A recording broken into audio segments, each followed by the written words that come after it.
Hello everyone, this is Aditi. Welcome back to Aditi's makeover. So আজকে আমি তোমাদের সঙ্গে একটা বিয়ের ব্লগ নিয়ে চলে এসেছি এবং দেখতেই পাচ্ছ আমি কিন্তু রেডি হয়ে গেছি। আর এটা কিন্তু কলকাতাতে ছিল, তো এটা আমার বান্ধবীর ফ্ল্যাটে আমি এসেছি। আর তারপরে আমি একটু ব্রেকফাস্ট করে নিয়েছি এবং তারপরে ক্যাব বুক করে আমি চলে যাব সোদপুরে, কারণ আজকে আমার ব্রাইড ছিল সোদপুরের। আর দেখতেই পাচ্ছ আমি ব্রাইডকে কিন্তু অলমোস্ট রেডি করেই ফেলেছি, কিন্তু ব্রাইডের অনেক কোয়ারিজ ছিল, যেগুলো একদম পুচকি টিপ পরা, তারপরে কাজল না পরা, মানে ল্যাশ পরবে না, আইব্রো করবে না। তো এই সমস্ত কিছু ঠিকঠাক রেখেই কিন্তু ওকে আজকে আমি একটা লুক দেওয়ার চেষ্টা করেছি। তো এই লুকটা দেখে তোমরা কিন্তু অবশ্যই কমেন্ট করে জানাবে যে ওর লুকটা কেমন হলো। মানে এত কিছু মেকআপ বলতে তো আমরা আইটাকেই সুন্দর করে সাজাই, তো সেখানে ও একদমই আই মেকআপ করেনি। তারপরেও ওকে কেমন দেখতে লাগছে সেটা কিন্তু অবশ্যই জানিও। আর ও কিন্তু একেবারে আমরা চুড়িদারের সঙ্গে যেরকম ধরনের ছোটো টিপ পরি, ও কিন্তু সেরকম টিপই পরেছে ব্রাইডদের। কিন্তু মানে এর আগে আমি কখনো ওরকম টিপ পরাইনি, একেই ফার্স্ট পরিয়েছি, কিন্তু তার সত্ত্বেও কিন্তু ও দেখতে খুবই মিষ্টি দেখতে লাগছিল।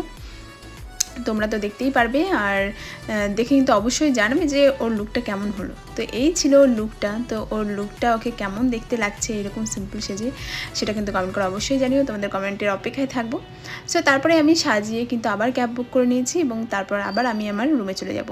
সো এখানেই শেষ নয়, কারণ আবার ওকে কিন্তু আমাকে রিসেপশনও দিনেও সাজাতে হবে।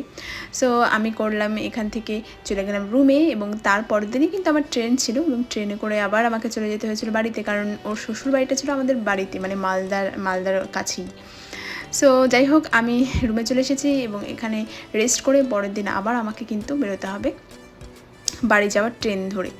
সো দেখতেই পাচ্ছ আমি কিন্তু ট্রেন ধরে আবার চলে যাচ্ছি বাড়িতে এবং বাড়িতে গিয়ে আমার কিন্তু সাজাতে হবে। আর আমি কিছু বিশেষ কারণের জন্য কলকাতায় এসেছিলাম এবং তার মাঝখানে তো সাজানো ছিলই, সেটাও একটা কারণ রয়েছে। সো তারপরে আমি বাড়িতে পৌঁছে গিয়ে রেডি হয়ে নিয়েছি এবং সেখান থেকে আমি একটা কাজ করেছি, সেখান থেকে আমি বাস ধরে নিয়েছি বহরমপুরে এবং সেখান থেকে আমি কিন্তু নিমতিতাতে চলে যাব। এবং তারপরে আমি এসে গেছি ব্রাইডের বাড়িতে এবং দেখতেই পাচ্ছ আজকে কিন্তু ব্রাইড লেহেঙ্গা পরবে এবং লেহেঙ্গার উপরেই কিন্তু আজকে সম্পূর্ণ লুকটা হবে। কিন্তু ব্যাপারটা হচ্ছে এটাই যে আজকে কিন্তু ব্রাইড একদমই মানে সাজতে চাইছিল না, মানে ও একদমই মানে নো মেকআপ লুক যেটা হয় সেটাই কিন্তু ও পছন্দ করে। সো আগের দিন তো বলেইছি ও মানে কেমন সাজতে চেয়েছিল, আজকের দিনে তো আরোই সাজতে চায়নি।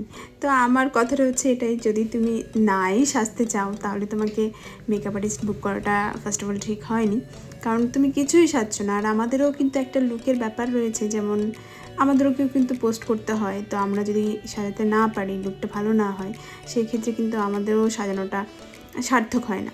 তো যাই হোক, তো ওকে মেকআপটা আমি করে দিয়েছিলাম এবং যেটা প্রবলেম হয়েছিল, আগের দিন তো আই মেকআপ কিছু করেই নি, তো আজকেও আই মেকআপ করেনি, কিন্তু কাজলটা পড়েছিল, আইল্যাশ পরেনি।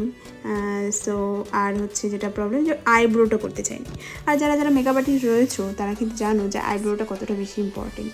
তো ও আইব্রো একেবারেই করতে চায়নি, ও বলেছে শুধু মুছে দাও ব্যাস, এরকমভাবেই রাখো, কারণ ও মানে সেজে অত কমফোর্টেবল নয়।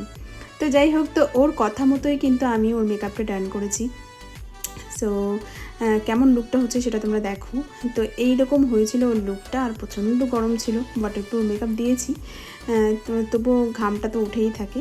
তো যাই হোক, এই ছিল লুকটা। তো একদমই বিনা মানে আই মেকআপ করে কেমন লাগছে ওর লুকটা সেটা কিন্তু অবশ্যই তোমরা কমেন্ট করে জানিও।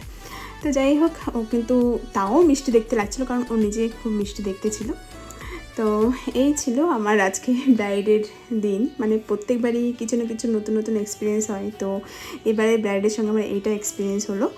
তো তোমাদের কি মতামত রয়েছে অবশ্যই কিন্তু কমেন্ট করে জানিও। আর যারা আমাকে বুক করতে চাও তারা কিন্তু অবশ্যই আমার কন্ট্যাক্ট নাম্বারে কন্ট্যাক্ট করে নিও। আমার কন্ট্যাক্ট নাম্বার হচ্ছে 9875308227। সো যারা আমাকে বুক করতে চাও, আমি ওয়েস্ট বেঙ্গলের যে কোনো জায়গায় গিয়ে মেকআপ করি। সো তারপরেই আমি খেতে বসে গেছি, কারণ আমার ট্রেনও রয়েছে, ট্রেনটাও ধরতে হবে, তারপরেই আমি চলে যাবো সেখান থেকে কলকাতাতে। দেখতে পাচ্ছ আমি তাড়াহুড়ো করে খেতে বসে গেছি, কারণ অলরেডি খেতে বসিয়ে দিয়েছিল, তা আমি গেছি বলে আমাকে দিয়ে দিয়েছিল। সো যাই হোক, দৌড়ে দৌড়ে ট্রেনটা ধরা হলো এবং তারপরেই কিন্তু আমি শিয়ালদা থেকে নেমে আমি চলে যাবো আমার বান্ধবীর ফ্ল্যাটে। তো অত ভোরে তো আমি ক্যাব পাইনি, ট্যাক্সি পেয়েছিলাম, তো ট্যাক্সি করেই আমি চলে যাচ্ছি। আর ভীষণ ভালো লাগছিলো এই সময়টা, সত্যি খুবই ভালো লাগছিলো। তো এই ছিল আজকের ভিডিওটি, দেখা হচ্ছে পরের ভিডিওতে। ভালো থেকো, টাটা।